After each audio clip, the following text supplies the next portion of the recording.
antes de empezar, me gustaría decir, siempre que tengo una charla sobre arte rupestre, me gusta hacer un poco de proselitismo del ente para el que trabajo y también así ayudar a que la sociedad sepa qué es esto de los caminos de arte rupestre prehistórico.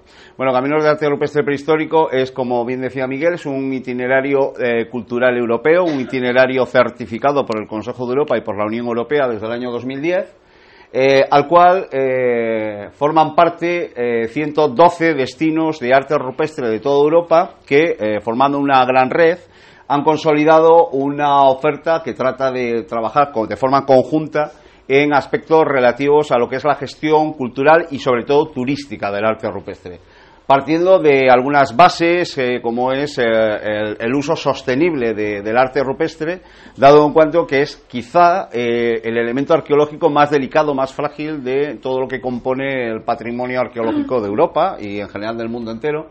Las expresiones rupestres son realmente frágiles y su conservación, y todos aquí en esta región especialmente estamos muy sensibilizados por el tema sobre todo de Altamira. Bien, el abuso muchas veces turístico de los sitios rupestres ha conducido a que muchos de ellos hayan tenido que cerrar, algunos se hayan degradado. Es por lo tanto responsabilidad de todos el ofrecer a la sociedad el arte rupestre, porque es lógico, es el primer arte de la humanidad, es un referente de nuestra historia, es el primer arte de nuestros antecesores, pero en todo caso hay que legarlo en las mejores condiciones posibles, a ser posible, igual que como lo hemos encontrado, a las generaciones venideras. Bien, en ese contexto, pues varios países europeos con hasta 9 sitios declarados Patrimonio Mundial están trabajando conjuntamente pues en distintos aspectos, como puede ser la formación del personal, como puede ser la problemática de la gestión política y administrativa del arte, en desarrollar acciones comunes para potenciar un gran producto europeo para los turistas no europeos que nos visitan ya, China, Brasil, Estados Unidos, Canadá, esos países que nos aportan 60 millones de visitantes a España y que suponen aproximadamente unos 250 millones de visitantes a Europa todos los años, además en donde el turista cultural tiene un peso muy importante. Bueno, pues dicho esto, y bueno, estos son los logos de las instituciones que conforman actualmente el itinerario cultural. Dicho todo esto, bueno, pues ¿de qué vamos a hablar? El sumario de esta charla, pues básicamente son estos 4 bloques. Me ha parecido oportuno porque a algunos de los presentes igual os aburrís un poco, pero porque ya tenéis bastante sabido qué es el arte rupestre, pero me ha parecido interesante hacer un repaso rápido, con mucha gráfica, pero va a ser ágil, de qué es y dónde se encuentra el arte rupestre, porque a lo mejor partimos o presuponemos que sabemos con absoluta certeza que es el arte rupestre. Todo el mundo dice, bueno, Altamira, sí, bueno, pero hay muchas más realidades que Altamira y hay otras cosas de arte rupestre que no son estrictamente Altamira. Me gustaría hacer un repaso rápido. Creo que a muchos de los presentes pues seguramente le agradará saber que hay otras cosas dentro de lo que es el fenómeno que no son Altamira. Ver un poco cuáles son los grandes ciclos del arte rupestre prehistórico, aparte del arte paleolítico. Hay después otros artes rupestres que también merecen la pena, aunque en nuestra región pues no tengan la importancia o el esplendor que tiene el arte de las cavernas. Sí que es un arte que muchas veces pues es muy desconocido y en otras regiones de Europa y de España pues es un arte muy importante, ¿no? Como es el arte levantino, como es el arte esquemático.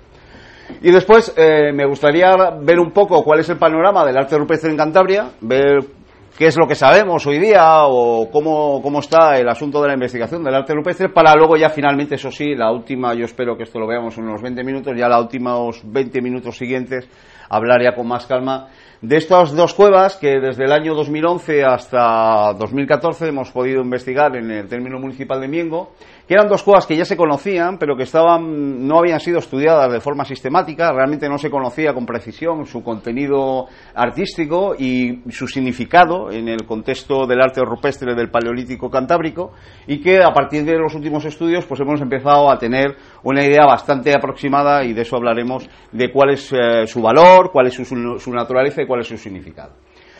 Bueno, empezando por el principio, ¿qué es el arte rupestre? Pues la definición del latín rupes, roca, y arte, lógicamente sabemos de dónde viene, arte sobre roca en sentido etimológico, es ese conjunto de pinturas, dibujos, grabados, esculturas incluso, realizados sobre rocas naturales, inamovibles, por grupos humanos prehistóricos. Por extensión se aplica también al arte similar realizado por comunidades indígenas de época moderna y contemporánea. En la actualidad se está haciendo arte rupestre en el planeta Tierra. Esto no es una cosa de la prehistoria. Los aborígenes de las tierras del norte de Australia siguen pintando en sus abrigos de arenisca y siguen todos los días dedicando a sus espíritus una serie de expresiones pintadas, fundamentalmente, que siguen teniendo vigencia. Y también en sus rituales, cuando se juntan varios grupos de aborígenes, hacen un tipo de arte rupestre sobre estratos rocosos que es perecedero porque se hace en superficies planas y que cuando llueve, raramente llueve en los territorios del norte de Australia, pero a veces lo hace, se lleva la pintura. Pero no es el caso de los abrigos, en donde sí que se conserva. Es, por lo tanto, un arte propio de la prehistoria, pero que ha llegado hasta nuestros días a través de los pueblos primitivos actuales, que algunos quedan. Las técnicas de este arte principalmente son estas tres: pintura, grabado y el modelado. Generalmente lo que es la pintura se utilizan solo dos grandes colores con una serie de variedades de tonalidades, que son el rojo y el negro. También hay a veces otros colores, como puede ser el blanco, que se obtiene del caolín, incluso algunos colores más extraordinarios, como puede ser el verde, pero generalmente son los tonos ocres, rojos, y los tonos negros, los primeros a partir de óxidos de hierro, de óxidos férricos, y los segundos a partir de óxidos de manganeso y carbón, los más empleados o los que habitualmente se utilizan.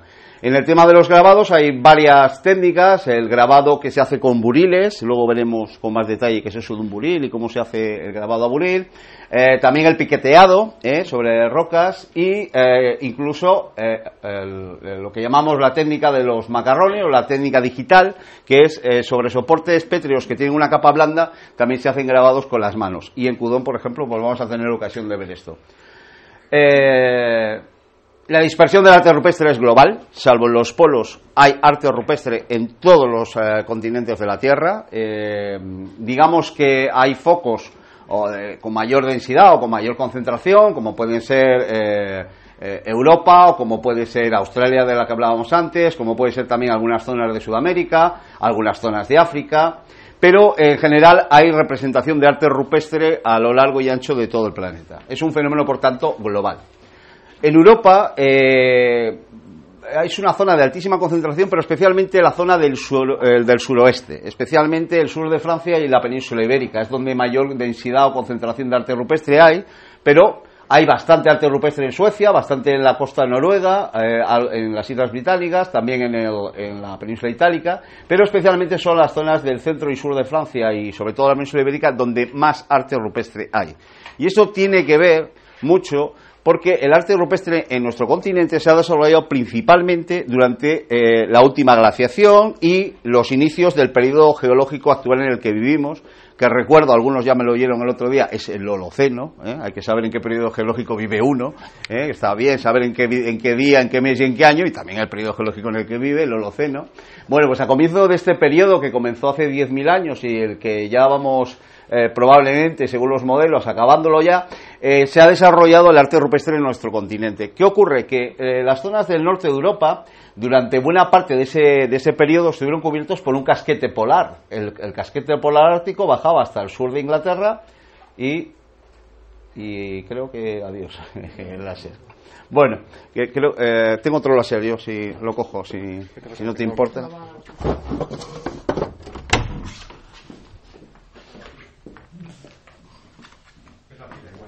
Puede ser, sí. Bueno, yo tengo uno aquí. Bien. Os decía que el casquete polar ártico, durante buena parte pues este tampoco va a funcionar, la verdad es que...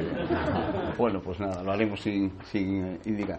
Ocupaba buena parte de Europa. Eso impedía que las poblaciones humanas pudieran desarrollar arte rupestre donde no se podía estar, por el casquete polar, como es lógico.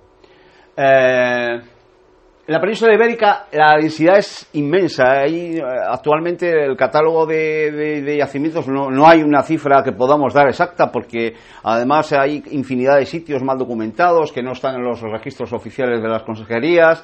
En Portugal se están encontrando prácticamente a diario sitios nuevos, incluso en nuestra región pues también se producen con mucha asiduidad hallazgos nuevos. Se habla de cifras en torno a 2.000 sitios, 2.000 y pico sitios, no está muy clara la cifra. Sí que sabemos que al menos en lo que es la cornisa cantábrica, en lo que es arte paleolítico, tendríamos aproximadamente unos 130, 140, no están muy claras las cifras también porque hay sitios que hay que validar, de cuevas con arte rupestre, y lo que estamos viendo aquí simplemente son los sitios que son visitables, y como vemos simplemente los sitios visitables que tienen una cierta estructura, una cierta organización turística, vemos que, hombre, pues que hay una densidad apreciable, ¿no? Tanto en la zona pirenaica francesa como especialmente en la zona cantábrica, en País Vasco, Cantabria y Asturias. Como vemos, la mancha de rojas en Cantabria es muy intensa, y en el resto de comunidades autónomas, salvo en la Comunidad de Madrid, en La Rioja y Navarra, que apenas hay arte rupestre, hay muy poquita cosa, y desde luego nada visitable. Bueno, el panorama en la región cantábrica, pues como hablaba, aquí, este es un mapa ya antiguo, que tiene, nosotros cuando hicimos este mapa, no lo he querido actualizar porque ahora habría que añadir al menos media docena de cuevas en la zona del País Vasco, y en la zona, especialmente en esta zona de aquí, y también en la zona de Vizcaya. También hay algunas cosas nuevas en Cantabria y algunas cosas nuevas en Asturias.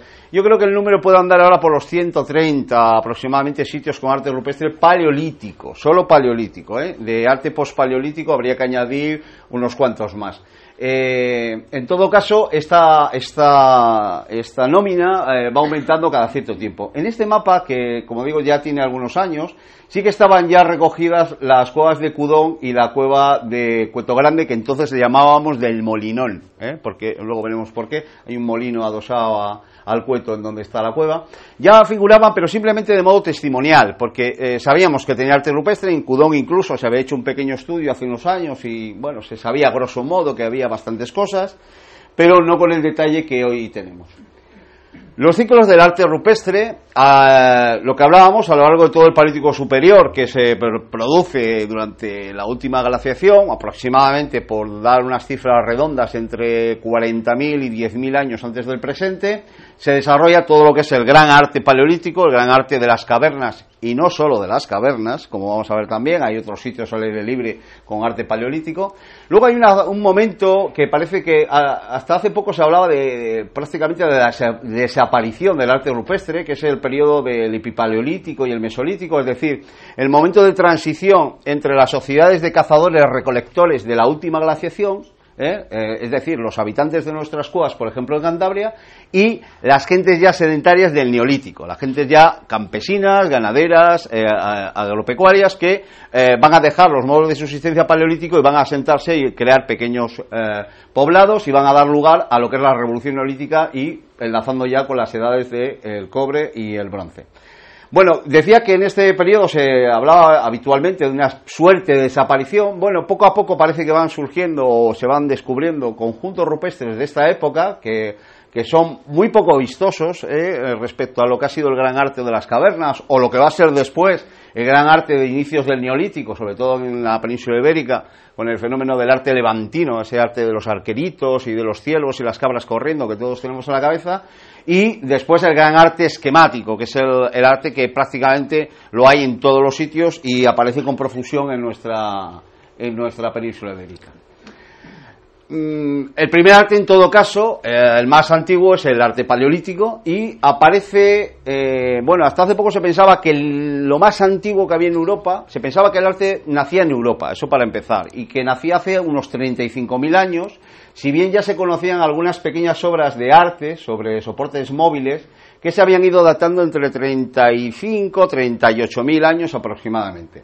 Bueno, en los últimos tiempos, y por prensa, los que más o menos os interese este tema y lo sigáis, sabéis que ha habido una serie de hallazgos, y en este caso, además, en nuestra región, en la región cantábrica, entre Cantabria y Asturias, en el que esas dataciones se están retrotrayendo bastante.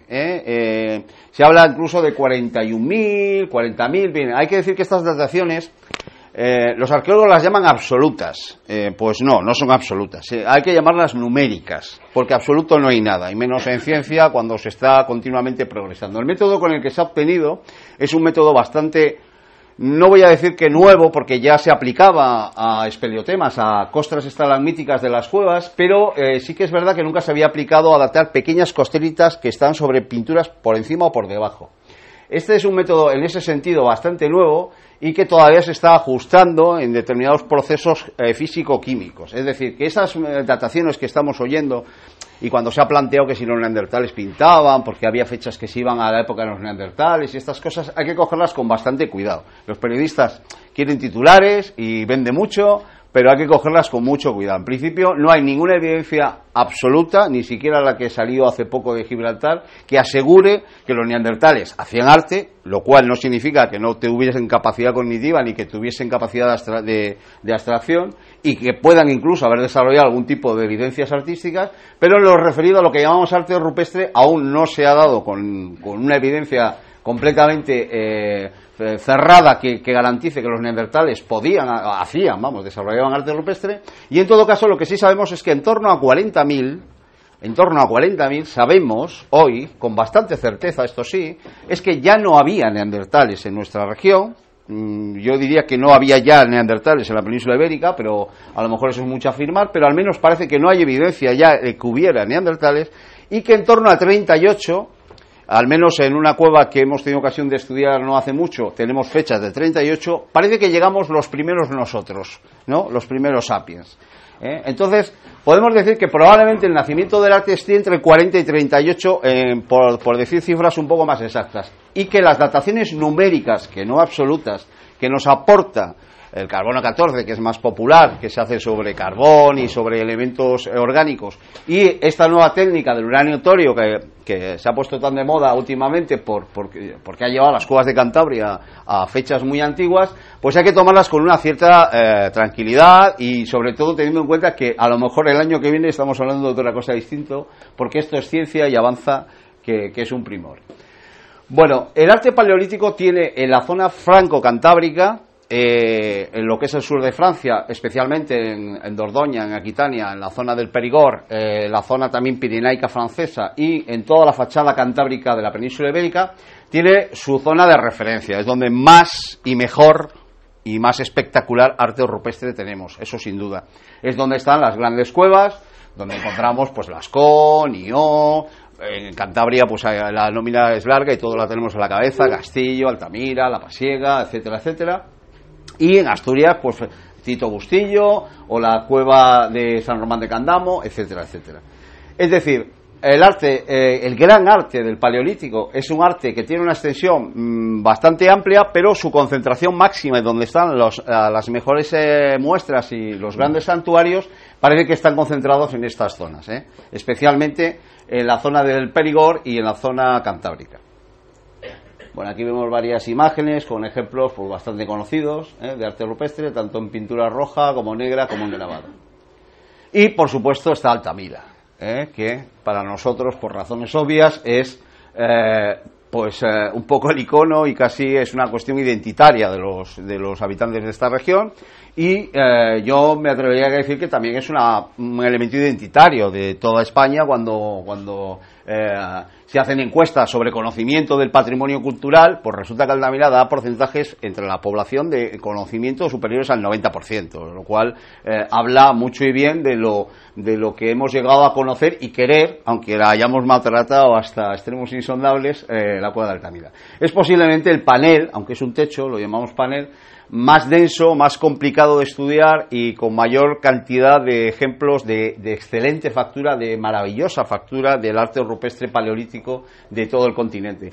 Y junto con otro par de cuevas que todos conocéis, bueno, Lascaux sí que la conocéis, igual Chauvet la conocéis menos, son las tres grandes cuevas posiblemente, o las tres joyas de este arte del Paleolítico superior. Os decía que el arte de las cavernas, pero que no solo es de las cavernas, hay un gran arte paleolítico al aire libre, que está en afloramientos rocosos, normalmente asociados a cursos de agua, como puede ser el caso de Foscoa en Portugal, y Siega Verde, que junto con Foscoa está declarado Patrimonio Mundial, que es este yacimiento que vemos aquí, estos afloramientos rocosos que vemos en la orilla del río Águeda, muy cerca de los arribes del Duero, ya lindando con Portugal, este gran arte piqueteado, que en origen parece que pudo estar también pintado, por algunas pequeñas muestras de pigmento que se han podido extraer de los surcos que han quedado piqueteados, han dado resultados positivos. Parece que son hematites de color ocre o de color rojo, y por lo tanto estas obras que hoy día encontramos simplemente piqueteadas en la roca, parece que también tuvieron color en estos surcos piqueteados previamente, ¿no?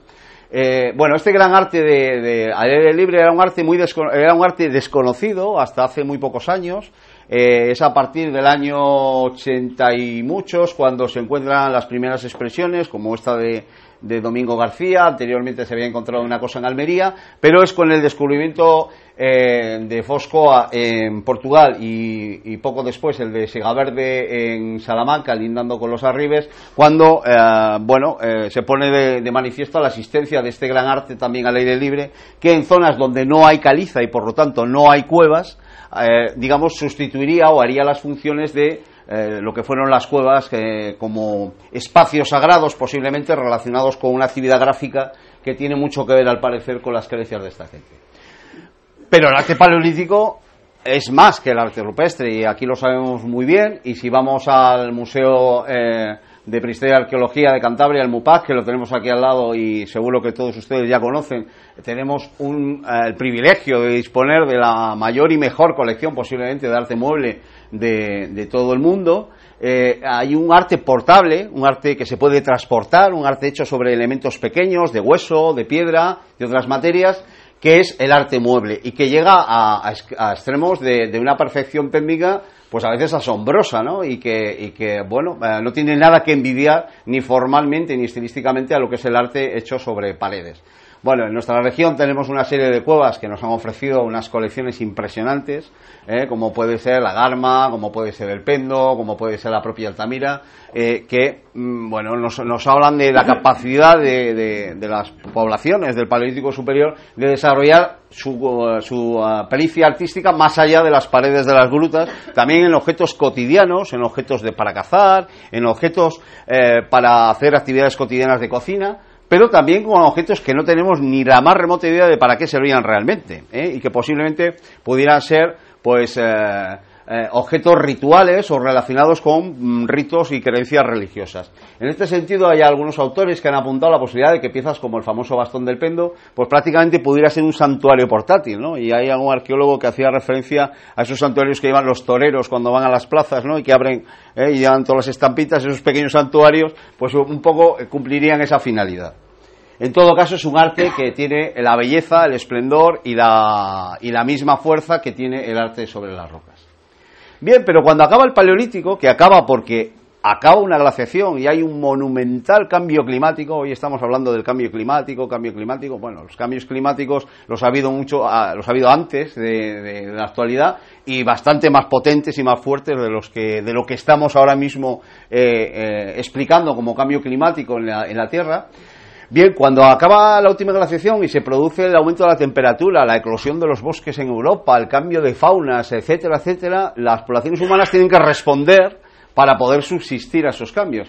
Y curiosamente cambian en todo, cambian en la forma de vivir, cambian en los sitios donde viven, las cosas que cazan, las cosas que comen, pero también cambian en su cultura y también cambian probablemente sus creencias religiosas. O sea, el cambio que aparejado que ocurre en torno a hace 10.000 años es un cambio absoluto para las poblaciones humanas, que va más allá de lo que es la mera adaptación a un nuevo ecosistema, la nueva adaptación a un nuevo clima y la gran adaptación económica que eso trae aparejado. Hay también un cambio en la cultura y un cambio en las creencias. Y eso se refleja, cómo no, en el arte, que, como decía anteriormente, hasta hace poco pensábamos que prácticamente desaparecía. Es que, claro, llegó el buen tiempo, cambiaron el nomadeo por un poco unas estrategias más sedentarias, se concentraron más en territorios más pequeños y entonces dejaron de pintar. Bueno, pues eso no es exactamente así. Hoy día sabemos que no fue así. y que hay un arte durante ese periodo de transición entre el paleolítico y el neolítico, antes de que lleguen las prácticas ganaderas y agrícolas, hay un arte menor, no tan espectacular, no tan grandioso en sus manifestaciones como puede ser el arte paleolítico, pero que también tiene su interés. En ese sentido hay una serie de manifestaciones, como esta que vemos aquí, que las fechas pues se obstinan en darle una cronología de 9000, aunque sus descubridores pretendían que tuviera mucho más. Y luego hay un arte, sobre todo en soportes móviles, como son los cantos rodados, que es el arte aciliense, que es un arte de objetos portables que, bueno, continúa la tradición de la época paleolítica, pero perdemos un poco lo que es el arte figurativo, el arte natural, el arte que representaba animales o que representaba personas. En este caso solo van a ser elementos geométricos, puntos, series, etcétera. Y en algunas regiones de España, como por ejemplo puede ser la zona de Alicante-Murcia, surge un gran arte, que es este que vemos aquí, que es lo que se denomina arte macroesquemático, que es un arte que abandona el naturalismo que ha sido tradición en el paleolítico, que introduce muchos elementos que no sabemos interpretar bien, pero que pudieran ser elementos recreaciones de cosas de la naturaleza, y estos señores orantes que por primera vez vamos a ver representaciones humanas en actitud haciendo cosas, cosa que en el paleolítico no ocurre, porque en el paleolítico, no lo he dicho hasta ahora, pero los temas se concentran básicamente en dos grandes cosas: los animales por un lado y los signos por otra, pero apenas hay representaciones humanas, y mucho menos representaciones de humanos haciendo algo, por ejemplo cazando o por ejemplo orando, como es el caso del arte macroesquemático. Bueno, no vamos a... Sí, dime. Esa imagen, ¿sí? ¿No podría ser el temor a la naturaleza y los cambios que ha habido? Estoy contigo, seguro que es eso. No lo saben los que lo estudian, pero puede ser eso perfectamente. No lo sabemos. Sí, pudiera ser algo relacionado con miedos a la naturaleza. Parece que están orando, que están como rezando hacia arriba, ¿no? Y se les llama figuras antropomorfas orantes, pero es una explicación tan buena como la que dan los arqueólogos, Inmediatamente a ese arte macroesquemático, o conviviendo incluso con él, aparece otro arte que para la gente de la península ibérica nos es muy conocido, y que no en nuestra región, porque no hay arte levantino en las regiones del norte de la península, pero sí en todo lo que es la gran fachada levantina, el arco mediterráneo, pues desde el sur de Francia, de la zona de Montpellier hasta prácticamente Cádiz, casi, aparece este arte, que es un arte que está muy relacionado, aparece en la costa, pero sobre todo aparece mucho en los valles interiores de las regiones mediterráneas, en zona de montaña, en zona de barrancos, en zonas de acantilados calcáreos, y sobre todo es un arte muy característico de los abrigos, no de las cuevas. No conocemos arte levantino al interior de cuevas, pero sí lo conocemos en prácticamente la mayoría de los grandes abrigos que se disponen en todo el arco mediterráneo de la península ibérica. Es un arte naturalista, es un arte muy dinámico, en donde aparecen, bueno, lo más conocido son las escenas de caza, los cazadores con arcos, flechas y con cantidad de detalles, gorros, pequeños adornos en las piernas. Es un arte además muy pequeñito, si lo conocéis, habéis tenido ocasión de verlo alguna vez al natural, es un arte que cuida mucho el detallismo, las flechas, es un arte además con mucho movimiento, con mucha fuerza. Y en otros casos, como es estos grandes toros blancos de Albarracín, es un arte que recuerda mucho al arte paleolítico, pero tiene algunas convenciones que lo diferencian, aunque hubo autores al principio que pensaban que este arte podía ser un arte paleolítico en la zona levantina. Bien, este gran arte del levantino se desarrolla a comienzos del neolítico y bueno, pues va a tener una gran difusión por todo lo que es, como decía antes, toda la fachada mediterránea y también zonas del interior, como Aragón, por ejemplo, en el Valle del Vero, en Huesca, que son estas imágenes que vemos aquí, o en las sierras del interior de Albacete, de Valencia, Cuenca, por ejemplo, tiene unos conjuntos muy buenos de arte levantino, y es un gran arte que se desarrolla en un periodo relativamente corto, aproximadamente pueden ser 2.000-3.000 años como máximo, y que sin embargo tuvo una gran difusión. Y a él inmediatamente surge este arte bastante más peculiar y un arte que necesita una capacidad a veces de abstracción para interpretarlo, aunque no deja de tener sus representaciones entre comillas naturalistas de animales, que son estos zoomorfos, por ejemplo esta cabra que veis aquí, veis los cuernos, la cabecita, veis las patitas, la cola. Esto es una cabra. Esto es el arte esquemático, que es un arte que se va a desarrollar en todo el planeta prácticamente. Es lo que llamamos el estilo esquemático en el arte prehistórico, es un arte que está difundido prácticamente por todo el planeta. Pero en la península ibérica tenemos auténticas maravillas de este arte, como puede ser, pues bueno, las parideras, esto que vemos, esto está en la zona de Ciudad Real, lindando con Córdoba, pues estos antropomorfos, en actitud de dar a luz en este caso, con los machos siempre se identifican bien, ¿verdad? Y en este caso parece que son mujeres que están dando a luz. Hay un arte principalmente pintado en rojo, otros colores son más raros, y últimamente se están empezando a encontrar grabados de este arte esquemático, que es un arte que se desarrolla en el Neolítico avanzado y luego se desarrollará mucho durante ya las edades de los metales, sobre todo el cobre, e incluso llegando a la edad del bronce. Y es un arte que ya va a desaparecer con la llegada del hierro, con la constitución un poco de los pueblos prerromanos en la península ibérica. Es un arte que ya va a ir desapareciendo y va a ser sustituido por otro tipo de expresiones. Bueno, y dentro del arte esquemático están los petroglifos, quizá otra manifestación muy conocida, también muy extendida en todo, más que en Europa iba a decir, en todo lo que era la fachada atlántica, desde Alta Noruega en el círculo polar ártico hasta el sur de Portugal. Toda la fachada atlántica europea está cuajada de representaciones sobre afloramientos generalmente horizontales, o más o menos horizontales, como son estos que vemos de Galicia, y con representaciones también, con algunas representaciones más naturalistas de lo que suelen ser las pinturas esquemáticas que vemos en los abrigos del centro de la península ibérica, pero también con multitud de signos, pues geométricos, con formas de laberinto, con formas con cazoletas, con cantidad de motivos que no son figurativos, que no son naturalistas, y que probablemente haya que poner en relación también con creencias religiosas y con determinadas creencias basadas sobre todo en creencias solares y también de los astros, de las estrellas. Hay también un arte rupestre, lo que pasa que, claro, llamar arte rupestre a lo que encontramos en los megalitos, a los dólmenes, es discutible, o puede ser discutible, en tanto en cuanto que, claro, no son piedras inamovibles, en realidad son grandes ortostatos de piedra que ha movido el hombre, que ha hincado el hombre, pero claro, cuando uno ve las expresiones como estas que vemos pintadas o estas que vemos aquí grabadas, pues claro, esto te recuerda mucho a los petroglifos, en realidad es el mismo arte, muy parecido, ¿no? Y estas cosas te recuerdan a cosas del esquemático, de los abrigos pintadas en rojo. Es decir, podemos hablar también de un arte rupestre, entre comillas, para los megalitos, que especialmente en regiones como puede ser la zona del sur, en Huelva, o en Portugal, o en Galicia, pues es bastante común, y hay ejemplos como estos que vemos, pues muy, muy importantes. Y al final ya de la prehistoria, antes de que llegue la escritura y aparezcan las grandes civilizaciones del Mediterráneo que cambian nuestra historia para siempre, hay un pequeño gran arte de la edad del hierro inicial, en donde toma mucho protagonismo el tema militar, el tema guerrero.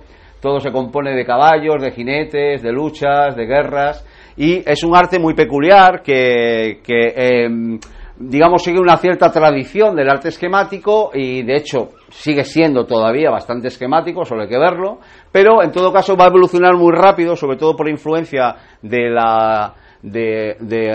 grafismo que los pueblos, por ejemplo los íberos o los celtíberos, van a recibir de los pueblos del Mediterráneo a través de la cerámica, principalmente griega.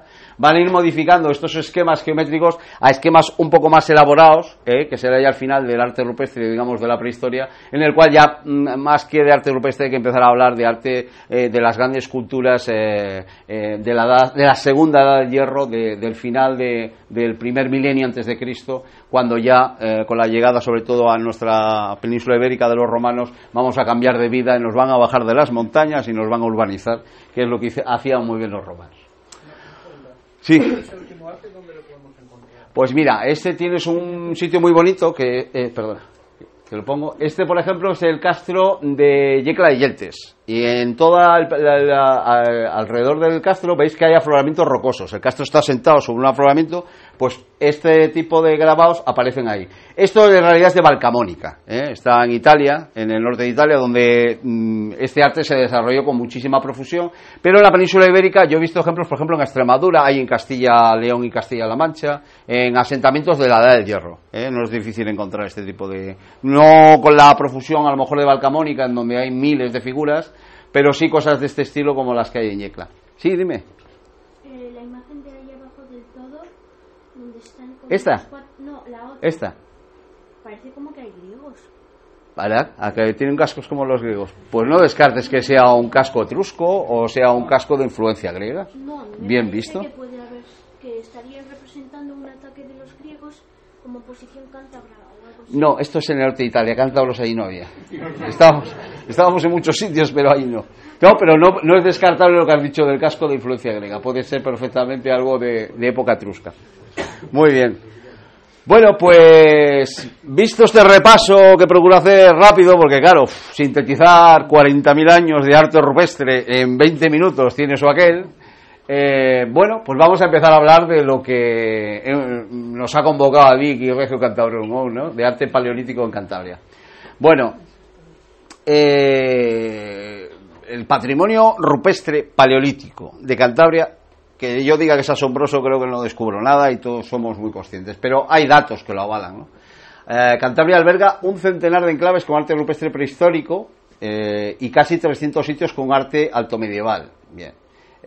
Prehistórico incluyo también cosas post-paleolíticas, o sea, del neolítico y de la edad de los metales, es decir, todo lo que sería el arte rupestre con mayúsculas, de todos los periodos. Y también hay, pues eso, aproximadamente 300 sitios con arte medieval, arte esquemático. Estas cifras son ya viejas, vuelvo a insistir, y no he querido actualizarlo porque, bueno, ahora va a aparecer una obra que promueve la consejería y que va a hablar de arte esquemático y lo va a poner al día, por ejemplo, que no sabemos muy bien cuánto y cómo hay de arte que no sea paleolítico, un arte que en nuestra región, por la espectacularidad de las cuevas y la espectacularidad de las pinturas de las cuevas, muchas veces no hacemos mucho caso, ni siquiera los que nos dedicamos a la prehistoria, ¿no? Bueno, unos ejemplos rápidos, empezando un poco de lo más antiguo a quizá lo más reciente, pues la Galería de los Discos de Montecastillo, donde se ha tenido una datación de 41.000, que vuelvo a decir, es numérica y no absoluta, probablemente no sean 41 exactamente, será un poquito menos, pero bueno. Esta datación de una de las pinturas más antiguas del techo de Altamira. Altamira, el techo de Altamira, que os decía antes que es un panel increíble, lo que tiene es una superposición de fases, es decir, en Altamira se ha estado pintando a lo largo de 20.000 años. No solo se han pintado bisontes, antes de los bisontes ya se pintaron muchas otras cosas que o bien se han ido perdiendo o bien directamente tapan los bisontes, que eso es muy interesante. Debajo de los bisontes hay otras cosas anteriores. Bien, estos signos que tienen, nosotros decimos siempre que tienen forma de gaviota, recuerda un poco al logo de algún partido político, pues han sido datados por estas costras, veis, blanquecinas, se ha podido datar una de ellas, en concreto esa, y ha ofrecido una fecha también de unos 35.000 años, es decir, en Altamira se habría empezado a pintar en torno a esos 35.000 años aproximadamente. Ay, se me ha pasado, uy, no sé qué he hecho ahora, ¿qué se ha pasado? A ver, ¿por dónde iba? Ah, aquí. Hay también un arte grabado inciso en el exterior de las bocas de las cuevas, un arte muy bonito. Este es un caballo de Hornos de la Peña, que también es muy conocido. Si habéis tenido ocasión de ver Hornos, pues es la primera figura que se ve. Si no habéis visto Hornos, estáis obligados a verla, es una pasada. Es un caballo que en principio se dice que es acéfalo. Yo creo que no fue acéfalo en un principio ni final, lo que pasa es que esta zona está muy degradada, posiblemente tuvo cabeza. Y que vemos, pues bueno, la crinera. Este es un tipo de arte que habitualmente se ha interpretado como del auriñaciense o inicios del gravetiense. Bueno, no me voy a liar a dar muchos nombrajos de estos de culturas que los paleolitistas usan con mucha soltura, pero que a la gente de la calle no le dice gran cosa. Vamos a hablar en números y así nos entendemos. Vamos a decir que podría andar por los 30.000, aproximadamente. Es un tipo de arte que encontramos también en el exterior de Chufín, otra cueva que también merece una visita para aquellos que no lo conozcan y que está en un sitio además realmente bello. Inmediatamente entramos en un periodo, voy a decir el nombre, gravetiense, que es un periodo que se desarrolla entre hace 28.500 y unos 21.000 años y que es, a mi juicio, en realidad, el gran periodo del arte paleolítico en nuestra región. Yo creo que es el momento realmente del gran cenit. Sé que el magdaleniense, la época de Altamira, para entendernos, bueno, pues apabulla mucho con esos dos bisontes y estas cosas enormes y bellísimas, pero el arte gravetiense es un arte que se extiende durante aproximadamente unos 8 o 9 mil años. Es un arte en donde el rojo toma prácticamente todo el protagonismo y en donde vamos a encontrar algunas cosas realmente asombrosas, como es el tema de las manos, ¿no? Que además es un tema que nos acerca mucho, nos aproxima mucho a la gente, ¿no? A la gente que realmente estuvo en el interior de estas cuevas, como es el Gran Panel de Castillo, y en donde desarrolló determinadas actividades que entendemos que tienen que estar relacionadas con creencias, con ritos, etcétera, y en donde empiezan a aparecer los grandes animales, los primeros grandes animales, al principio, como veis, pues muy sencillos, también un poco desproporcionados, a veces las cabezas se les quedan pequeñas y los cuerpos muy grandes, eso lo van a ir corrigiendo con el tiempo, pero el arte gravetiense es probablemente uno de los grandes artes de la región cantábrica especialmente, ¿no? Covalanas, como no, ese trazo hecho a base de heredadas que se van justaponiendo como si fuera una babosa, trazo baboso lo llamamos, fijaros cómo a partir de unas pocas líneas hechas con un dedo gordo y un poco de paciencia consiguen hacer con una fuerza y un naturalismo increíble una representación de cierva, un panel como en la Cueva del Pendo, que lo tenemos muy cerca, en donde las ciervas pues aparecen también con ese trazo tamponado, pero también en otra técnica que es muy conocida en Cantabria, que es el trazo en tinta plana, es decir, voy extendiendo la tinta con la mano y voy modelando la forma del animal mientras voy extendiendo la tinta, una técnica que también exige pues un cierto conocimiento de la anatomía de los animales y una cierta pericia a la hora de aplicar los colorantes. Cosas como esto en Chufín, ¿no? Que son puntos, signos que están estandarizados. Este tipo de signos aparecen en otras cuevas, no solamente son exclusivas de una cueva, las encontramos en otros sitios. Es decir, hay cosas, signos que probablemente sean idiomorfos, o sea, tienen un concepto dentro que encierran un mensaje que nosotros lógicamente no sabemos interpretar, pero que a las poblaciones paleolíticas pues posiblemente sí que les sirvieron. ¿Cómo nos vamos aproximando ya a la época del magdaleniense? Empiezan a aparecer con mayor profusión las pinturas en color negro, en carbón, en manganeso. Este ciervo de chimeneas es un icono para el arte rupestre de Cantabria, y fijaros con qué pocos trazos, pero con qué naturalismo se resuelve la figura, qué tensión, qué fuerza tiene. Luego vamos a encontrar, como no, el gran arte de la época de Altamira, del magdaleniense, se pasa... vaya por Dios. Bueno, el gran arte de Altamira, que, bueno, no vamos a insistir más sobre ello, pero bueno, daría para estar hablando horas, ¿no? Y luego al final del Paleolítico, ese gran arte de la época de Altamira, en fin, a ver, parece que se va sintetizando, se vuelve un poco se va esquematizando todo un poco, se van reduciendo el tamaño de las figuras, ya se vuelve a hacer, pero fijaros que las proporciones ahora ya son perfectas. Este terreno magnífico de la Cueva de las Chimeneas en Puente Viesgo, con este caballo escondido aquí opuesto, ¿no? En esta forma natural. Fijaros que las proporciones son perfectas, que la figura se hace con muy pocos trazos, pero con una elegancia y con una resolución increíble, ¿no? Son auténticos artistas. Porque yo siempre digo una cosa, a ver si no se pasa ahora, y es que el arte prehistórico no es una curiosidad. Yo he oído muchas veces, cuando he tenido la ocasión de estar algunas veces en la boca de alguna cueva y oigo salir a la gente, ¿no? Y he oído ese comentario de, hay que ver estos monos, qué bien pintaban. Y tú dices, señora, qué mono. Si esta gente es usted, es sapiens como usted. O sea, esto no es una curiosidad, esto no es qué monos, qué bien pintaban.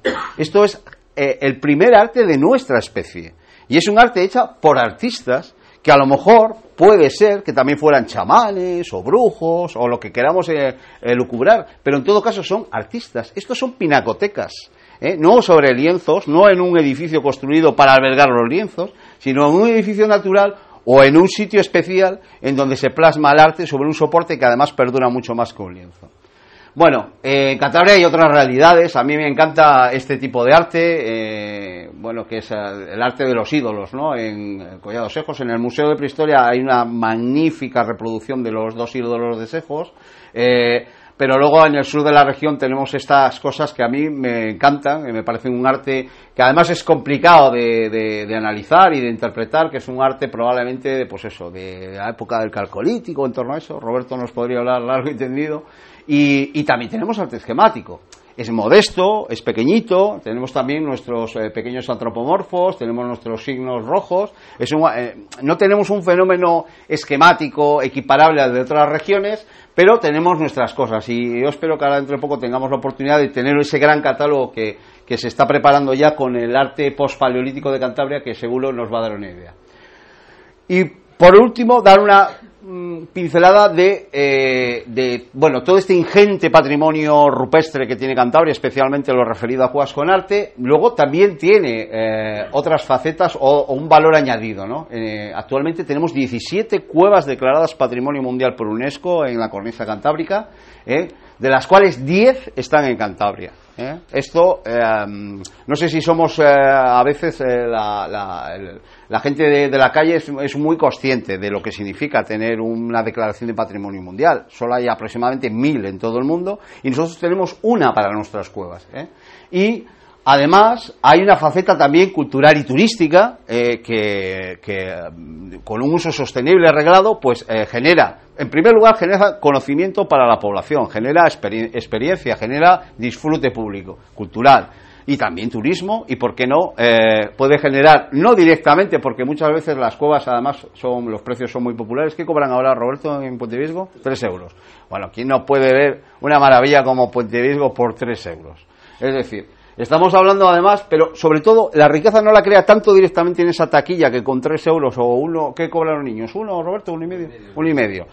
No es eso, pero sí que se beneficia el tejido que hay alrededor, la hostelería, es decir, la comarca que hay en torno. Es un tema que en Cantabria, Asturias y en el País Vasco estamos trabajando poco y no voy a decir mal, pero no muy bien. Otras regiones como es Perigord, como es Ariès en Pirineos, en Francia, nos llevan muchos años de adelanto en lo que es desarrollar un buen producto turístico a partir de un gran recurso cultural y artístico como es el arte rupestre. Bueno, y dicho todo esto, pues efectivamente nos vamos a reservar los últimos 15-20 minutos para hablar de las dos cuevas que han justificado todo este coñazo previo, que son la cueva de Cudón y de Cueto Grande. Bueno, lo primero que hay que decir es que ambas cuevas están muy cerca en el espacio, pero no en el tiempo. Están muy cerca en el espacio, son apenas 3 kilómetros en línea recta, pero no en el tiempo. La segunda cuestión es que cualquier observador le dirá, hombre, qué casualidad, las dos están en la desembocadura de ríos. Sí, hoy. Son desembocaduras de ríos hoy.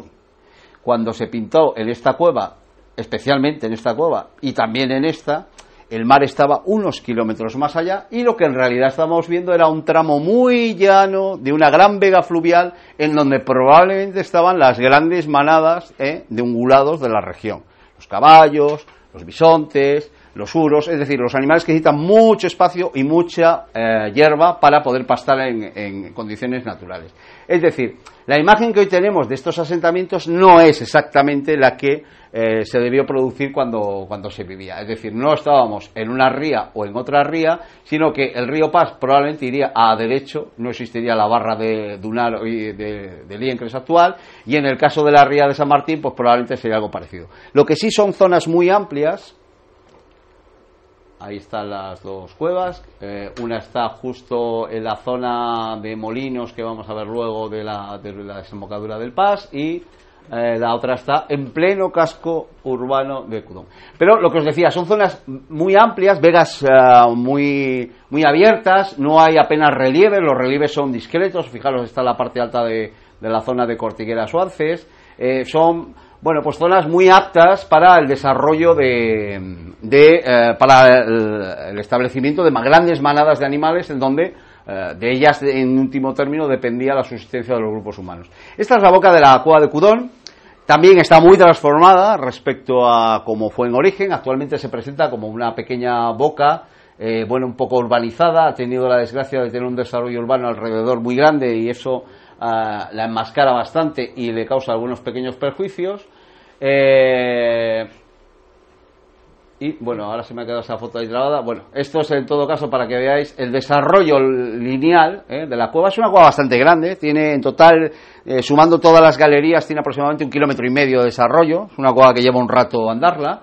Y lo que sí se ve inmediatamente es que está inmediatamente por debajo de un casco urbano, pero de un casco urbano que ha crecido además demasiado estos últimos años y ha puesto en serio riesgo su conservación. La Consejería ha tenido al final que elaborar un plan de protección específico para la cueva y, entre otras cosas, obligar a las autoridades, a quien depende de estas cosas, pues que no se construya más encima porque se pondrá en franco peligro, ¿no? Bueno, quizá la boca en origen tuvo un aspecto más parecido a esto. Hay que decir que esta recreación no está hecha para la cueva de Cudón, está hecha para otra cueva, pero nos da una imagen. En todo caso son estratos de caliza horizontales, una cueva de techos bastante planos, no hay formaciones estalagmíticas, como vamos a ver, y probablemente en una pequeña vaguada, en una hondonada, lo que llamamos una dolina, al fondo había esta boca en donde los grupos humanos vivían y al interior hacían otras cosas.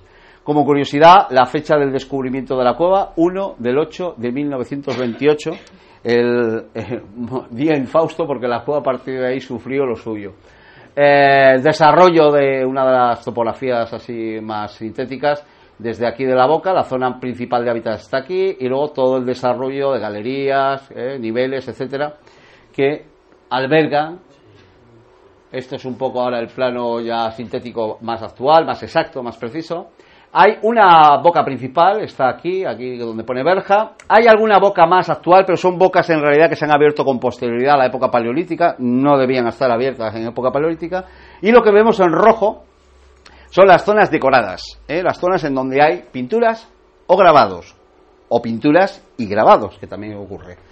Como vemos, hay zonas de especial concentración. Una de ellas es el vestíbulo, otra es lo que llamamos la Sala de las Manchas, la Galería de los Macarronis del Callao, en honor al grupo que lo descubrió, este sector central, que es donde está la figura más señera de la cueva, que veremos luego, la Galería de Isés, que es un grupo de espeleología que también trabajó mucho la cueva y que también tuvo mucho protagonismo en el descubrimiento del arte rupestre de Cudón, y por último el sector 5, el laminador de los puntos, la zona más profunda de la cueva y la zona más interesante y con mayor concentración de arte rupestre de la cueva. Este es el aspecto del vestíbulo, con un ojo de pez, vemos la verja, la zona preferente de hábitat. Aquí se desarrollaron unas excavaciones a pico y pala que nos barrieron el yacimiento entre el año 28 y el año 30 y algo. Lamentablemente supuso la desaparición de prácticamente el 95% del yacimiento arqueológico, y lo poco que ha quedado está en este testigo que hemos podido limpiar el año pasado y documentar que tiene, y sabemos que tiene una gran ocupación de paleolítico medio, de la época de los neandertales. Durante unos 40-50.000 años vivieron en esta cueva los neandertales, y nuestra especie está representada solamente por un solo nivel en la parte superior, en el tramo superior, pero hay que tener en cuenta que la estratigrafía original llegaba hasta esta marca aproximadamente que vemos aquí de la roca, con lo cual nos falta casi 1,5 metros de lo que ocurrió durante el Paleolítico superior, con lo cual hemos tenido la desgracia de no poder relacionar o contextualizar el arte con su yacimiento. Bueno, los trabajos que hemos desarrollado en la cueva pues han sido muchos. A través de unas fotos pues hemos hecho trabajos de situación de todas las figuras. Como veis, la cueva tiene sectores muy altos, con grandes bóvedas, unas galerías muy grandes. Es una cueva feota, es una cueva que no tiene estalactitas, no tiene estalagmitas. Se parece mucho a Altamira. Los que hayáis tenido la ocasión de ver alguna vez Altamira, el interior de la cueva sobre todo, es muy parecida, aunque esta es mucho más grande, y tiene zonas con galerías laterales, como puede ser esta zona de aquí, que es la Galería de las Manchas, zonas incluso altas, pero fijaros que como los estratos de caliza son horizontales, la erosión erosionando pues crea estos escalones naturales que permiten acceder muchas veces a zonas más altas. Es una cueva muy sucia, como se ve. Y luego tiene zonas, muchas zonas, agateradas, en laminadores, en zonas bajas, anchas, bajas, en donde hay prácticamente que ir a 4 patas todo el tiempo. Y son zonas que, como es el caso de la Galería de los Puntos, en donde hay mucha concentración de arte rupestre. Y hay zonas donde ya directamente uno se tiene que tumbar, y el problema es que está lleno de pintura también, con lo cual hay que tener un cuidado extremo para no llevarse la pintura que está en estos techos, que como veis apenas tiene 50 centímetros. Bueno, ¿qué es lo que tiene Cudón? Pues Cudón tiene sobre todo pinturas rojas, lo que más. También tiene macarronis, es decir, grabados hechos en una arcilla que recubre las paredes, hechas con los dedos. Es decir, lo que más hay en Cudón son cosas hechas con los dedos. También con una mano, como vamos a ver. Y lo que más hay es estas cosas que veis aquí. Manchas, puntos, líneas, bastones, todo tipo de cosas menos animales. No hay animales. No hay un solo animal en toda la cueva. Y ojo, hay 800 figuras paleolíticas y no hay ni un animal. Y las dataciones que hemos podido obtener, como por ejemplo en Bastones Negros, nos están ofreciendo resultados de un periodo en el que sabemos que se pintaban muchos animales, porque es el periodo que hemos llamado antes gravetiense, ese periodo de Cudón, de Covalanas, de las cuevas de la Pasiega, en Castillo por supuesto, en donde la representación de animales es muy potente. Pues en Cudón no hay animales. Eso nos ha hecho plantearnos este palabra. Es que hay un arte basado en aniconismo. Aniconismo no es lo mismo que iconoclasta. Iconoclasta es el que, por ejemplo, iconoclastas son estos señores que no sé cómo los llaman, estos bárbaros que se dedican ahora a destruir el patrimonio en Irak, que destruyen cualquier manifestación figurativa que consideran pagana y que consideran que va contra su religión, que es el Islam. Eso es un iconoclasta, destruye. Sin embargo, un aniconista es alguien que, pudiendo hacer cosas figurativas, representaciones realistas, huye de ellas y no las hace otras cosas, pero no representaciones figurativas. Bueno, hay que decir que esta posibilidad o este posible arte aniconista en el Paleolítico, que iría en contra de la definición tradicional del arte paleolítica, que se definía como un arte naturalista, de grandes animales, pues a lo mejor tiene que ver con algún tipo de creencia en algún momento concreto, porque tendemos a pensar que la religión de los paleolíticos fue la misma durante 30.000 años. O sea, eso es un reduccionismo muy grande y quizá el arte o nuestra abstracción de ver el arte del Paleolítico como un todo siempre igual y que no cambia, tiende a pensar que eso tiene relación con unas creencias que nunca cambian. Pues a lo mejor sí que cambiaron, ¿no? Y lo lógico es que cambiaran. Entonces, estamos ante un arte raro, cuando menos. Es verdad que en todas las cuevas donde hay animales hay puntos y hay rayas y hay cosas que no son estrictamente figurativas, pero una cueva con tantas representaciones artísticas sin ningún animal es extraño. Luego nos hemos dado cuenta de que hay más cuevas que le pasa eso. Lo que pasa es que eran cuevas más pequeñas, que no tenían la importancia que tiene Cudón y que habían pasado un poco, ese fenómeno había pasado un poco, no desapercibido, pero no se le había dado la importancia que creemos que merece. Dime. Tengo dos cuestiones. ¿Podría ser posible que aparte de lo que tú dices por el temor de las religiones, puede que aparte también tuviese que ver porque intentaban desarrollar también un sistema de números? También está la posibilidad de que querían decir el recuento de comida porque tengo la opción en que ellos supiesen cómo hacer pan. Bueno, luego vamos a quedar tú y yo porque todas estas explicaciones, estas me las tengo que apuntar todas estas, porque bueno, es que, cuidado. Pues sí, ¿por qué no? O sea, ¿qué pensamos que es? Bueno, no voy a insistir más en el tipo de trabajo. Bueno, esto os voy a señalar un poco el arte de Cudón, que es un arte raro, cuando menos. Pues está basado mucho en manchas que tienden a lo triangular o a lo rectangular, pero manchas, no exactamente rectángulos perfectamente definidos, como hay signos en otros momentos, algunos trazos de este estilo, muchos trazos pareados, es decir, cojo dos dedos, los mojo en pintura y hago ¡pas! Eso está lleno, pero lleno por toda la cueva.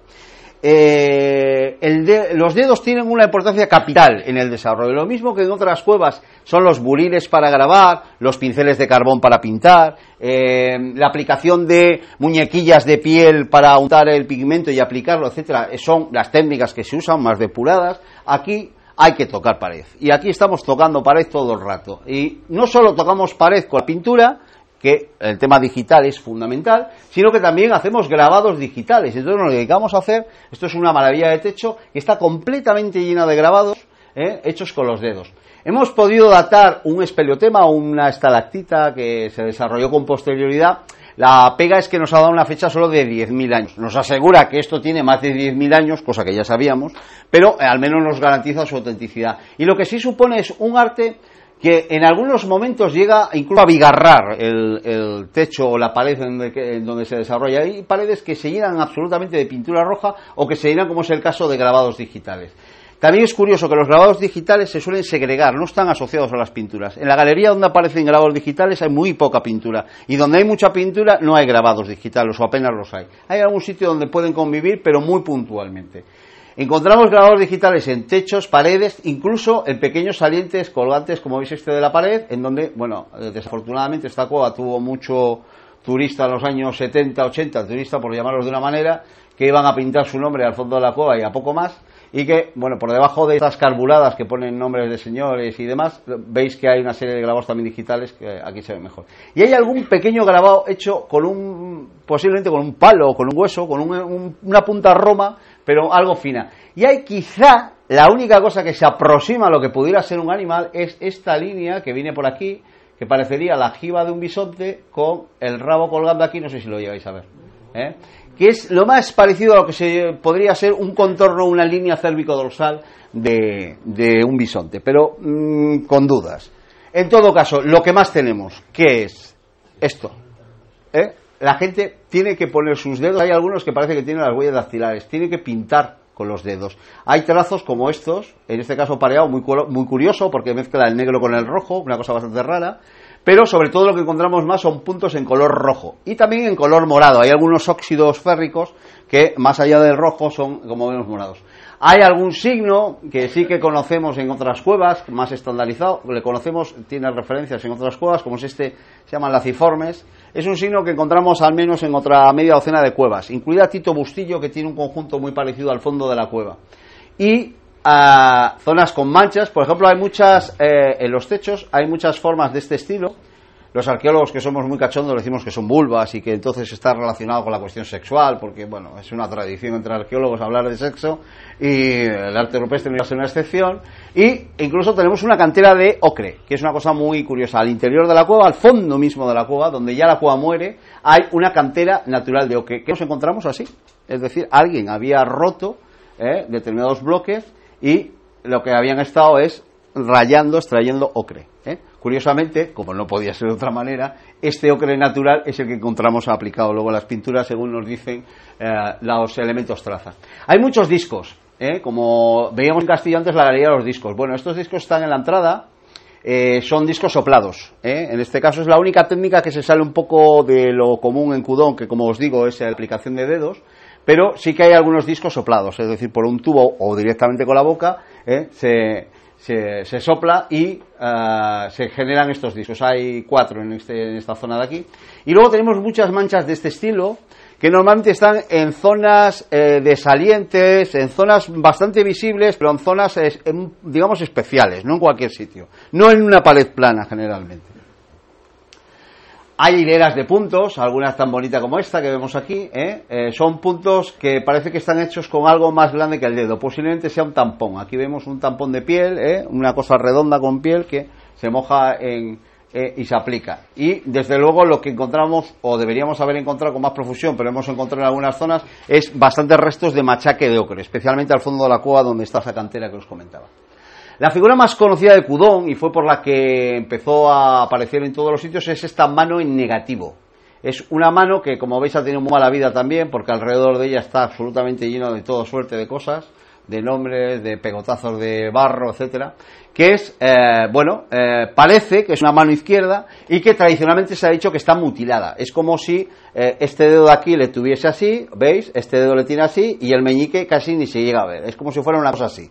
Por haceros una idea, no sé si lo llegáis a ver. Bueno, no sabemos si es mutilada o que directamente el que puso la mano recogió los dedos, porque claro, esto es muy complicado, pero sí que es verdad que estas manos mutiladas son frecuentes en muchos sitios y se habla muchas veces de posibles accidentes de talla. Al tallar las piedras se cortaban los dedos, bueno, no lo sé. Cronología, pues bueno, os podría poner infinidad de fotos más de pinturas rojas de ese estilo, pero no voy a aburriros. Sí que sabemos que la cronología estaría aproximadamente entre 25 y 28.000 años. Es decir, el registro que tenemos, las dataciones que tenemos actualmente nos indican que estaríamos en esa cronología. Luego la cual tiene otras cosas, especialmente algunas cosas medievales y alguna cosa incluso de época tardoantigua, en torno al año 500 después de Cristo. Hay un pequeño panel con unos motivos muy raros. Y han dado de esa época. Y vamos a hablar ya de Cueto Grande, que bueno, todos hace poco tuvisteis ocasión de ver este artículo en prensa y en donde hablaban del descubrimiento de esta cueva. Realmente la cueva ya se conocía, se sabía que tenía grabados, no se había estudiado con detalle. Y el año pasado decidimos, junto con Roberto Ontañón y un equipo de técnicos de la empresa Geomatics, que que se dedican a escanear cuevas y a facilitarnos la vida a los arqueólogos en cantidad de cosas, pues decidimos abordar el estudio de esta pequeña cueva, porque también es verdad que en nuestra región suele pasar que los investigadores pues se tiran a lo gordo, ¿no? Y entonces les gusta ir a cuevas con mucho nombre, con mucho bicho y tal. Y estas cuevas pequeñas, pues la verdad es que si no las hacemos caso nosotros, no les hace caso a nadie. Esta cueva la llamábamos Cueva del Molinón, porque esto es lo que se ve desde la boca. Esto es un molino de mareas, bastante grande, que en Miengo llaman el Molinón.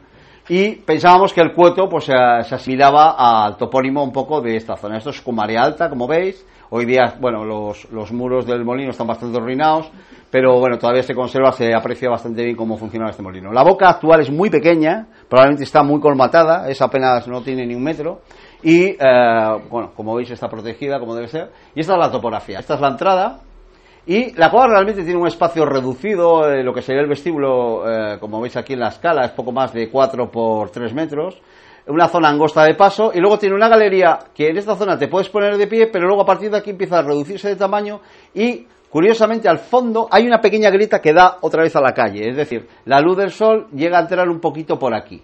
En esta zona de aquí, que ahora vais a ver como lo veis en la foto del diario, pero bueno, lo vais a ver ahora con más detenimiento, hay 2 paneles, solo 2 paneles que tienen grabados.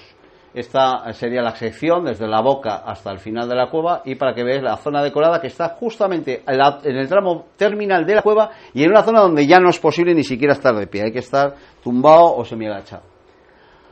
Bueno, esto es lo que os comentaba, el paso angosto entre el vestíbulo y la zona decorada. Aquí sí te puedes poner de pie, pero inmediatamente en la zona donde aparecen los grabados, donde están trabajando Roberto, Emilio y Morro, pues es una zona donde hay lo que llamamos una diaclasa, pero no se puede uno poner ni siquiera de pie. Es una zona escondida, por lo tanto el que fue a hacer estos grabados no buscaba que esas representaciones se viesen o que fuesen fácilmente accesibles para todo el mundo, y buscó un lugar recóndito. Probablemente el ritual o el rito que le movió a hacer esto era algo personal y desde luego no era para compartir con el resto de la sociedad.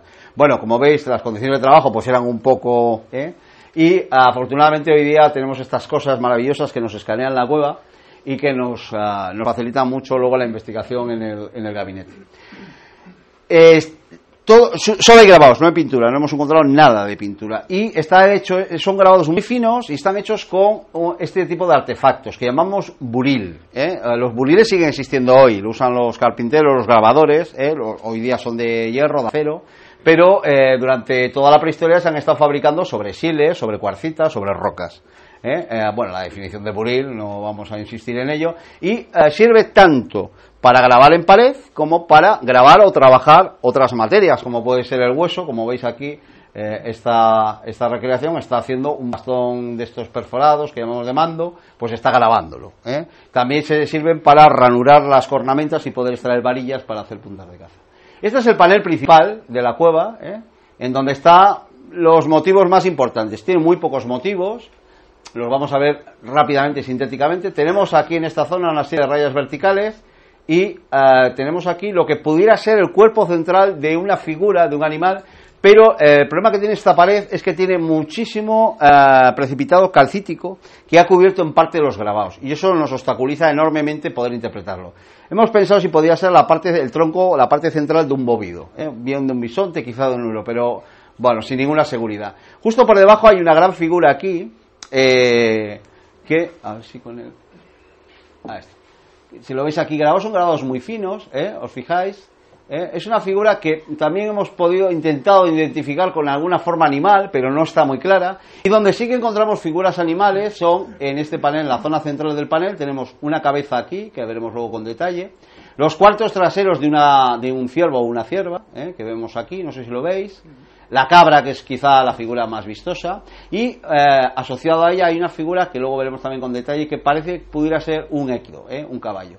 Hay otros grabados luego que no son en absoluto figurativos, y en la parte derecha aparecen estos trazos que, como en el panel que está justo enfrente, pues no son figurativos. Probablemente puedan responder a algún tipo de morfología de signo. En el caso del panel de enfrente es un aspa, lo veremos con bastante más claridad. Bien, este es el panel. Si os fijáis la escala, la altura 1 metro, o sea, no te puedes poner de pie, hay que estar sentado, y hoy día estos precipitados, estas coladas calcíticas que vemos aquí, estas precipitaciones de aquí, que no estaban en época, que no estaban en época paleolítica. Creo que me estoy adelantando más. Vale. Pues han ocultado buena parte de los grabados y nos está pues dificultando enormemente y nos hace dejar la vista, ¿verdad, Roberto? Ahí hasta las pestañas. Pero bueno, hay algunas figuras que sí que se ven, ¿eh?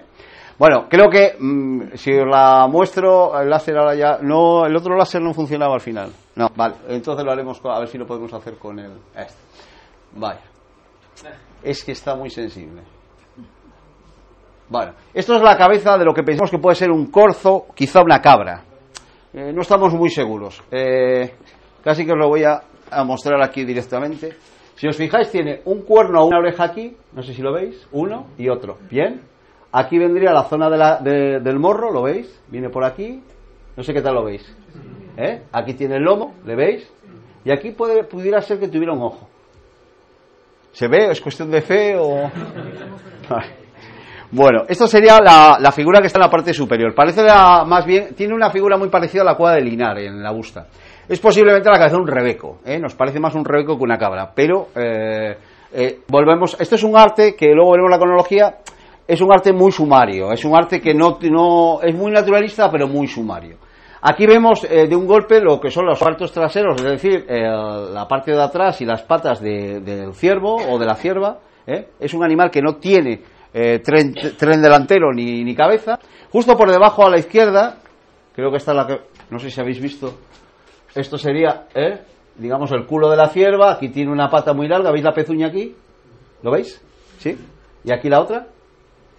Y luego la zona de la barriga. Luego inmediatamente por debajo tenemos la cabra, sí que la veis, ¿verdad? Tiene la cabeza, el ojito, los cuernos, ¿sí? Bueno, ahora os ayudaremos un poco a que lo veáis mejor. Y aquí está esta otra figura que tiene unas crines aquí. Esta sería la zona de la crin. Posiblemente esta es la zona de la cabeza. ¿La veis? Vendría por aquí el pecho. Y luego tendría aquí la línea cérvico-dorsal. Pero no tiene parte trasera ni tiene patas. Ojo, la cabra sí tiene patas. Lo que pasa es que esta grieta nos despista un poco. ¿Las veis? Las patas aquí con el pecho de la cabra. Perdón. Cuesta verlo. Esto hay que reconocer que no es fácil de ver. Ayuda mucho cuando, bueno, esta es otra foto para que veáis un poco el conjunto, la parte trasera de la cierva, el posible caballo y la cabra. Ayuda mucho cuando te ayudan las nuevas tecnologías, y de repente, pues hombre, ya se hace como un poco más visible la cosa, ¿no? No sé si ahora, sobre todo la cabra es muy evidente, la crinera del posible caballo es bastante vistoso también, el morro no es muy lucido, todo hay que decirlo en el caso del équido, pero hay que decir que son en todos los casos figuras incompletas, no están completas. Pero eso es muy común en el arte paleolítico, es bastante más común de lo que nos parece. Las figuras en el arte paleolítico no suelen estar tan maravillosas, bien construidas y hechas como pueden ser los bisontes de Altamira. Enfrente de este panel hay un panel muy pequeñito que está, esto es el suelo, esto está a 25 centímetros del suelo. Para fotografiarlo nos tenemos que tumbar literalmente, y lo que tenemos es un signo que sí que encontramos en otras cuevas, como es la cueva de Santián, en ese caso pintado, y en otras cuevas, que es una aspa. Sí, esto creo que se ve bastante mejor. El negro, ¿lo veis? Son los grabados. Fijaros en todos los precipitados calcíticos cómo prácticamente recubren el grabado y apenas nos deja verlo. Y luego hay algunos pequeños trazos más finitos, que los veis en un color más rojizo, que son muy finos, vale, ya está. Que son muy finos, muy poca cosa, estos de aquí. Pero en todo caso lo que parece que tenemos claro es este signo en aspa, que es muy común, sobre todo pintado en cuevas del Magdaleniense.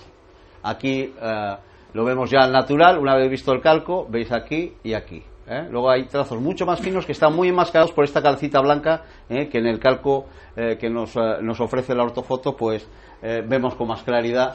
Es más fácil verlo así, ¿verdad?, que no verlo así. Pero bueno, en todo caso, está. En resumen, y creo que ya me he pasado un poquito, Cantabria suma, con este estudio y con este conocimiento que tenemos ahora de Cudón y de la cueva de Cueto Grande, pues suma dos conjuntos rupestres paleolíticos a su nómina de yacimientos rupestres bien documentados. Hay que decir que en Cantabria tenemos muchas cuevas, pero que no todas, desgraciadamente, tienen un estudio de detalle como el que hemos podido hacer ahora en esta cueva. Hombre, las grandes sí lo tienen, aunque algún estudio de detalle, como por ejemplo Altamira, data del año 35. Igual ya va siendo hora de que se vaya poniendo al día el conocimiento de esa cueva. Lo mismo ocurre para otras cuevas que tienen grandes monografías, grandes estudios, pero son de los años 50 o 60. Os decía antes, hay unos 60 enclaves a los cuales se suban nuevas cuevas en breve, porque hay una serie de cuevas que tienen indicios y que este año, por ejemplo, vamos a tener la ocasión de poder trabajar. Un equipo, el equipo que ha trabajado en Cudón y en Cueto Grande va a poder trabajar en documentar esos sitios, con lo cual en breve vamos a tener bastantes más de esos 60 enclaves, lo cual es una buena noticia para nuestro patrimonio. Cudón es un gran santuario del Gravetiense, es decir, de ese periodo que va entre el 29 y el 21.000 años antes del presente aproximadamente, o 25, 28, 500, pongo aquí, que son las fechas con las que nos movemos por las dataciones numéricas, que no absolutas, que hemos obtenido con el carbono 14. Es un espacio ritual complejo, con centenares de expresiones no figurativas. Este es un hándicap porque no sabemos interpretar muchas veces, bueno, no sabemos interpretar los animales, vamos a saber interpretar manchas, ¿no? Pero es de enorme interés por cuanto revela una relación física, y cuando digo física lo digo en el sentido literal de la palabra, entre el hombre y la gruta. Es decir, hay contacto físico permanente, el hombre está tocando permanentemente la gruta. Ese es un caso bastante peculiar, que como os decía antes, hay otras cuevas que tienen el mismo fenómeno, pero que no habíamos sabido ver, quizá porque eran mucho más pequeñas y porque pasaban más desaparecidas. Claro, cuando uno tiene un santuario en una cueva tan grande, que además sabemos que se quedó sellado, es decir, después de que se pintara durante el Gravetiense, no hubo más pintura, hasta época ya medieval en que se abrieron otras bocas, es un santuario que llamamos cerrado, es decir, no hay acumulación de distintos periodos. Y, en todo caso, introduce el concepto de la posibilidad de que haya santuarios aniconistas, es decir, intencionadamente en donde la figura, las representaciones de animales o de cosas, digamos, naturalistas se evita intencionadamente, y esto es una cosa que iría en contra un poco de la definición tradicional del arte paleolítico. Se conocen otros santuarios parecidos, como os decía, los más conocidos para los arqueólogos, bueno, Escalero 2, que también están Piélagos, la Garma, hay un conjunto interior a la Garma que creemos que funciona o responde a cosas muy parecidas, y un conjunto muy grande, la Cueva de los Marranos en la zona de Rionanza, la Cueva de las Graciosas en Medio Cudello, y hay una serie de cuevas que responden un poco a este patrón, y yo creo que esto en los próximos tiempos nos va a dar, bueno, pues una visión un poco distinta de lo que ha sido el arte paleolítico en la región.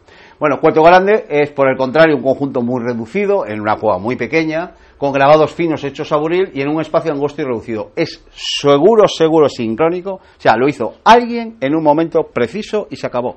Es decir, no es como Cudón, que se pudo estar pintando a lo largo de decenas, centenares o miles de años. En el caso de Cueto Grande es el resultado de una intervención puntual, precisa, de alguien. Y punto. Y ya está. Y eso es lo interesante realmente de Cueto Grande, porque no hay muchas cuevas así. La mayoría de las cuevas lo que tienen son acumulaciones de muchas cosas. Pero una cueva en donde una persona hizo algo hace aproximadamente 12.000 años y ya está, eso es muy raro. La datación de los animales de Cueto Grande la hacemos por, sobre todo, comparación con el arte mobiliar, ese arte que va sobre huesos y tal, recordáis al principio, que como se encuentran en los yacimientos enterrados, sí podemos datar. Y incluso esos huesos que tienen esos grabados, a veces los datamos directamente por carbono 14. Con lo cual sabemos que el estilo de los grabados que hemos visto en Cueto Grande corresponde a lo que es el Magdaleniense superior final, en torno a 12.000 años, un periodo ya en donde el arte rupestre cada vez se hace más, tiende un poco al esquematismo y a la reducción de tamaños y tiende a esconderse, ya no es el gran arte de los grandes paneles. Y hay otras cuevas en la región que además ya conocíamos con bastante detalle, como por la Cueva de Sovilla, los muros de San Vitores en Medio Cudello, que son bastante parecidas y no iguales. Y nada más, muchas gracias y lamento haberme excedido tanto en el tiempo.